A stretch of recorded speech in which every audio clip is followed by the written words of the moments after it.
జ్యోత్స్న సూరజ్ దగ్గరికి వచ్చి, నువ్వు ఎక్కడికి వెళ్ళాలంటే అక్కడ డ్రాప్ చేస్తాను, రా స్కూటీ ఎక్కు అని అడుగుతుంది. అవసరం లేదు అని సూరజ్ అనేసరికి, నిన్ను మా తాత లోపలికి పిలిచాడు కదా, ఏం మాట్లాడారు అని అడుగుతుంది జ్యోత్స్న. అది నీకెందుకు చెప్పాలి, ఒకరి మాటలు మరొకరితో చెప్పే అలవాటు నాకు లేదు అని అంటాడు సూరజ్. మా తాత మాటలు నాతో చెప్పొచ్చు, మా తాతతో నా గురించి ఏమైనా చెప్పావా అని అడుగుతుంది జ్యోత్స్న.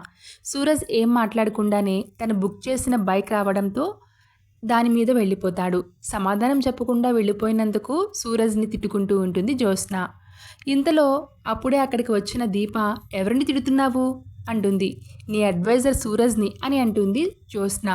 అతను ఇప్పుడు నా అడ్వైజర్ కాదు, నేను ఇంకా రాను అని చెప్పి వెళ్ళిపోయాడు అని అంటుంది దీప. నిజంగానే వెళ్ళిపోయాడా, మరి నా మొహం ఎందుకు చూడడం లేదు అని అంటుంది జ్యోత్స్న. సూరజ్ నీ వైపు చూడనందుకు బాగా డిసప్పాయింట్ అయినట్టున్నావు అని అంటాడు కార్తీక్. అలాంటిదేమీ లేదు, కొందరు మన జీవితంలో నుంచి వెళ్ళిపోతే హ్యాపీగా ఉంటామంటూ అక్కడి నుంచి వెళ్ళిపోతుంది జ్యోత్స్న. మరోవైపు పారిజాతం జ్యోత్స్నతోటి సూరజ్ని పెళ్లి చేసుకోమని చెప్తూ ఉంటుంది. నేను చచ్చిన వాడిని పెళ్లి చేసుకోని అని జ్యోత్స్న అనేసరికి, సూరజ్కి ఉన్న బలాలు అంటూ కుటుంబ సభ్యులు అందరితో పాటు తన పేరు కూడా రాసి చూపిస్తుంది పారిజాతం.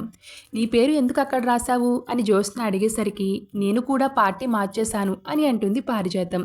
నేను చెప్పేది జాగ్రత్తగా విను, నువ్వు పెళ్లి తర్వాత ఆస్తి మొత్తం నీ పేరు మీద రాస్తానన్నారు మీ నాన్న. సూరజ్ అనాథ కాబట్టి పెళ్లి తర్వాత కూడా నువ్వు ఇక్కడే ఉండొచ్చు అంటూ జ్యోత్స్నని ఒప్పించే ప్రయత్నం చేస్తుంది పారిజాతం. ఏమీ సమాధానం చెప్పకుండా వెళ్ళిపోతుంది జ్యోత్స్న.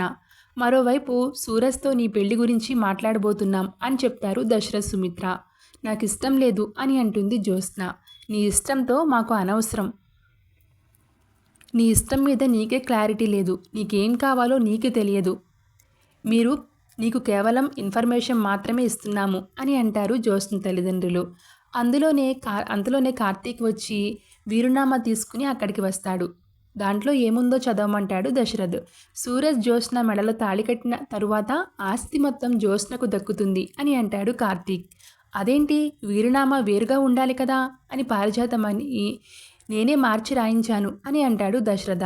ఎందుకు నన్ను బలవంతంగా పెళ్లికి ఒప్పించాలని చూస్తున్నారు అని జ్యోత్స్న అడిగేసరికి, ఇది అప్పటికప్పుడు తీసుకున్న నిర్ణయం కాదు, మేము చెప్పినట్లు సూరజ్ని పెళ్లి చేసుకో అంటాడు. ఏమీ మాట్లాడకుండా వెళ్ళిపోతుంది జ్యోత్స్న. అలా వెళ్ళిపోతున్నావేంటి అని సుమిత్ర అంటే, నేను వెళ్ళి తీసుకుని వస్తాను అంటూ పారిజాతం వెళ్తుంది. థ్యాంక్స్.